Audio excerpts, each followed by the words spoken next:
سلام، امروز میخوام درباره کتاب روانشناسی عزت نفس صحبت کنم. این کتاب درباره یک موضوع خیلی مهمه، اینکه چطور ما خودمون رو ارزشمند میبینیم. نویسنده میگه عزت نفس یک احساس لحظه‌ای نیست، یک باور عمیقه که ما نسبت به خودمون داریم. اگر این باور ضعیف باشه، دائما خودمون رو با بقیه مقایسه میکنیم، از قضاوت مردم میترسیم و حتی وقتی موفق هم میشیم انگار کافی نیست. اما اگر عزت نفس سالم داشته باشی، اشتباه کردن رو میپذیریم، برای خودمون احترام قائلیم و اجازه نمیدیم دیگران ما رو کوچیک کنن.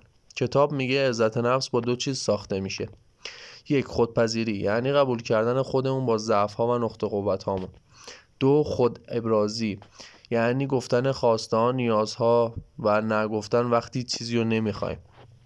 این کتاب کمک میکنه بفهمیم ارزش ما وابسته به تایید دیگران نیست. اگر دنبال اینی که از مقایسه و ترس از قضاوت آزاد بشی، این کتاب ارزش خوندن رو داره.